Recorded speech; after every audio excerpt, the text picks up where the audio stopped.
prosecuting him, went easy on Hillary Clinton, who also mishandled classified information, but of course never served time or was charged for that. His lawyer says they plan to highlight the differences between Clinton's treatment and his. Well, after more than a year of wasted time on the fantasy of Russian collusion in the 2016 election, there's still no evidence that any of it actually happened.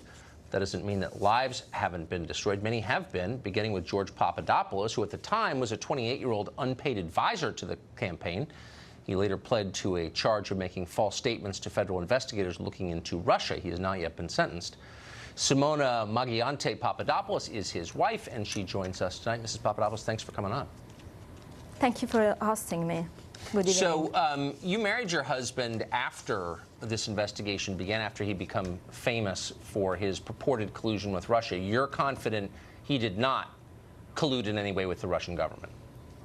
I know he did not, and actually one of the reasons why I'm here tonight, and thank you for hosting me, is to set the record straight about George, in particular in response to James Comey statements on national TV recently, in which he says that George tried actively to obtain emails on Hillary Clinton.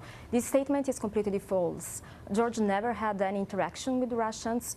He has never been to Russia either. He doesn't speak Russian, never talked to Russian officials, yet is apparently at the origin of the Russian investigation. This is quite paradoxical for me. So my understanding is that all of this begins in March of 2016 when he's approached in London by a Maltese professor who has since disappeared with the offer of information from the Russians. What has happened to that professor, do you know?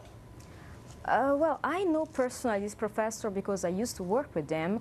The fact that he completely disappeared is very suspicious, but what I know about this meeting between George and the professor is that he was talking casually about an information that was already in the public domain at the time they met, and it was about emails on Hillary Clinton. We have to understand he was talking about email on Hillary Clinton and not about the DNC emails. Right. So it's a completely different topic.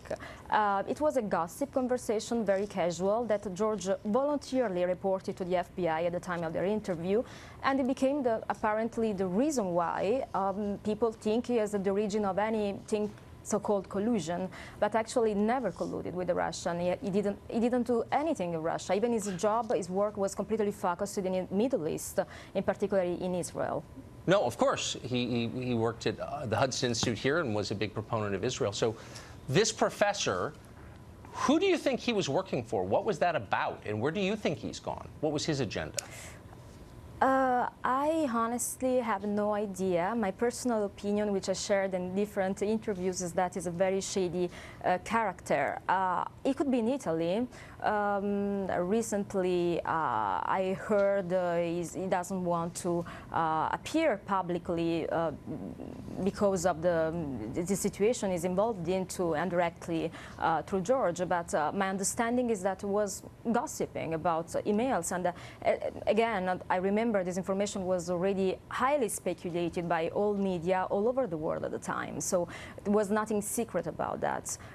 Yet, as I said, it's very fascinating and actually frustrating to see my husband at the center of this investigation for talking in a bar. Even the meeting with Downer, which apparently in London, which apparently originated the Russia investigation, is contested by the same Downer. He never confirmed that George explicitly talked about emails. So it doesn't. No, it's really. It doesn't make a lot of sense. Where is your husband now? He's under a gag order, is my understanding, awaiting sentencing. Is that right? Yes, he's awaiting sentencing. That's why I think it's very important to set the record straight right now, because there are a lot of misunderstanding about his situation, about his role. I used to say that his role is very important. I used to compare him to John Dean. I never meant to make this comparison in the sense that would lead to the president impeachment. Actually, I think it's a key role because he has been approached by many different characters that, let's say, spies. He has been the victim of many setups, not only Hopper, other setups, and I'm sure he will be happy to share this information when the time is right. Do you think that your husband's going to prison? I honestly, I know how much dedicated and committed was in the Trump campaign. I know he did an excellent job. I know he's because of this incident, his freedom is challenged. So I trust and hope and I ask to President Trump to pardon him. I hope he will. Okay. Ms. Papadopoulos, thank you very much for coming on. I appreciate it.